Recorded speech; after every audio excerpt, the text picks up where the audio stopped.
Olá pessoal, vamos hoje falar sobre o descritor de número 19, que tem como objetivo levar o aluno a reconhecer o efeito decorrente da exploração de recursos ortográficos e ou morfossintáticos. E aí você se pergunta o que é que isso significa? Ora, eu vou precisar reconhecer o que levou o autor de um determinado texto a utilizar aquela palavra, ou seja, eu vou tentar entender como é que a razão pela qual aquela pessoa escolheu uma palavra específica dentro de um grupo de outras palavras, uma lista de outras palavras que ela teria em sua mente para aquele texto. Qual a razão de determinada palavra ter sido escolhida? Também pode ser a questão sintática, ou seja, o que é que justifica o autor de um texto fazer uma sequência de palavras dentro da frase seguindo uma ordem X e não uma ordem Y. Por exemplo, por que alguém utilizaria uma frase na ordem direta, o menino joga bola, e outra pessoa usaria joga bola o menino? Por que alguém utilizaria uma palavra como mãezinha e não apenas a palavra mãe? Por que alguém usaria a palavra gatão e não apenas a palavra gato? Enfim, é essa questão que a gente vai procurar entender. É levar o aluno a perceber e a reconhecer que o emprego de cada palavra que faz parte do texto muitas vezes tem uma intenção por trás, certo? Então vamos aqui à questão 1. E para essa questão, obviamente, a gente vai fazer a leitura do texto. Eu vou só aumentar um pouquinho esta tela para ficar mais fácil. Muito bem. Porquinho da Índia. Quando eu tinha 6 anos, ganhei um porquinho da Índia. Que dor de cabeça me dava, porque o bichinho só queria ficar embaixo do fogão. Levava ele para a sala, para os lugares mais limpinhos. Ele não gostava. Queria era estar debaixo do fogão. Não fazia caso nenhum das minhas ternurinhas. O meu porquinho da Índia foi minha primeira namorada. Muito bem, esse é um poema modernista do Manuel Bandeira. E aqui nós temos a pergunta relacionada ao texto. Vamos lá. No poema, o uso dos diminutivos porquinho, bichinho, limpinhos e ternurinhas indica afetividade, deboche, desconsideração ou insatisfação.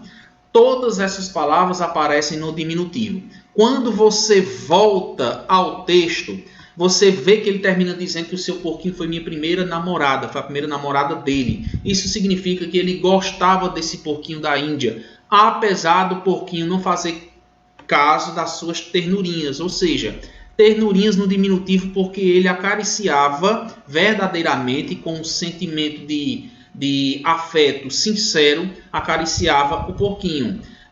Ele também usa porquinho da Índia porque é o nome que a gente dá ao animal, que normalmente é um porquinho pequenininho, né? Mas na questão do texto como um todo, porquinho é uma das 4 palavras que estão no diminutivo. Usa também a palavra bichinho, para não repetir a palavra porquinho, ele diz que o bichinho só queria estar embaixo do fogão.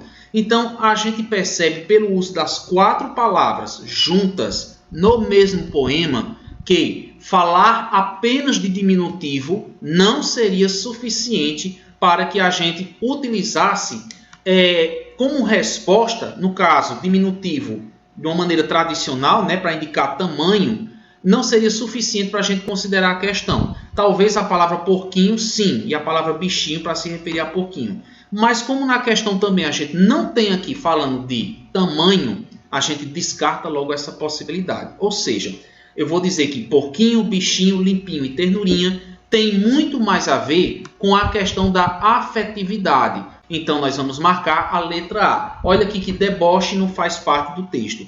Desconsideração não, porque quem o desconsiderava parecia ser o porquinho da Índia. Insatisfação também não, porque ele gostava do porquinho sim. Então letra A na primeira questão. Ok, pessoal? Vamos aqui à segunda. Nessa segunda questão nós temos um poema chamado Pedra Solidão. E diz assim: cantava o pássaro e voava. Aumentar um pouquinho aqui. Cantava o pássaro e voava, cantava para lá, voava para cá, voava o pássaro e cantava. De repente, um tiro seco. Muito bem. Quando a gente faz a recitação do poema, a gente vai seguindo a ordem e a disposição dessas palavras nos versos, para que a gente possa também, a partir dessa entonação, conseguir traduzir a intenção discursiva do seu autor. Então, veja que o finalzinho, de repente um tiro seco, dá a entender que esse tiro estaria acontecendo no mesmo instante em que o poema estava sendo lido, né? Do mesmo jeito, você lembra aqui, olha, cantava o pássaro e voava, cantava para lá, voava para cá, o movimento de ida e vinda do passarinho, né? E a pergunta tem a ver com isso. A disposição das últimas palavras desse texto sugerem dor, giro, queda ou volta. Então, gente, vejam, poema costuma expressar sentimentos, afinal de contas é um gênero lírico. Essa expressão de sentimentos tem que ser aguçada no leitor que se depara com o gênero textual poema.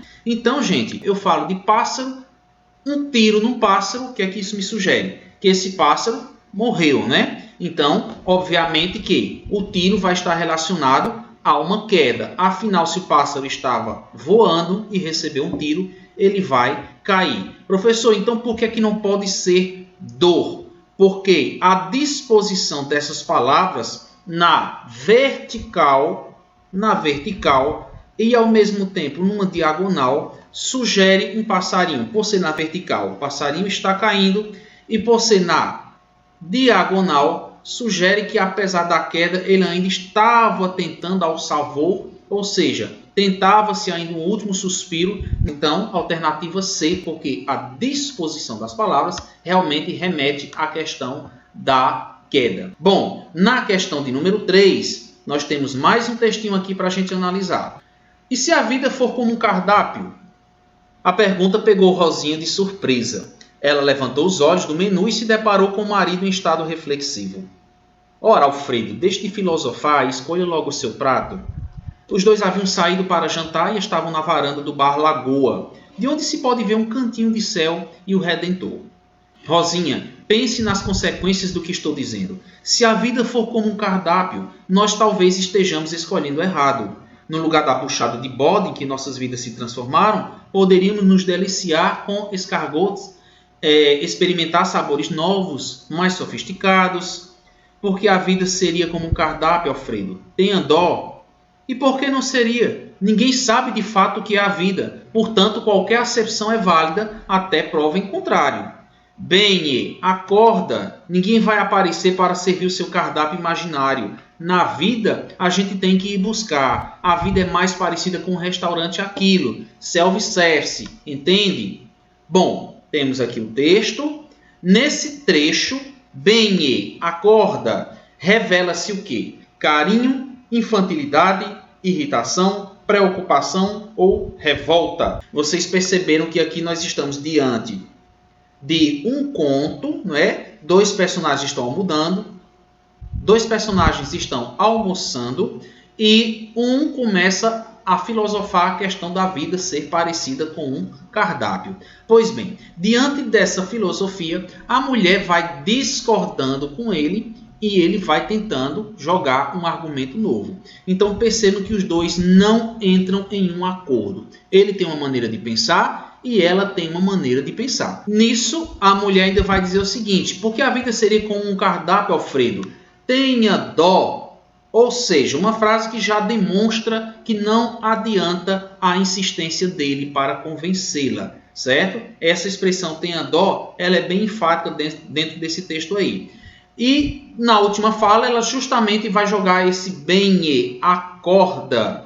E essa palavra bem, que algumas pessoas, se não se dispuserem a ler o texto inteiro, vão apostar que bem é uma maneira carinhosa para se referir a outra pessoa. Por isso que é importante você se ater ao texto. Bem, que seria um carinho, na verdade é uma irritação. A mulher já está impaciente com aquilo que ela considera bobagens do namorado ou do marido, né? Portanto, ela não vai concordar com ele e o bem já expressa uma irritação que é não apenas sugerida, mas confirmada pela palavra seguinte, acorda, né? No sentido figurado. Ou seja, vê se você percebe a realidade da situação, né? Vê se você amadurece quanto a essa forma de pensar. Ok, pessoal? Então, por hoje é isso aí.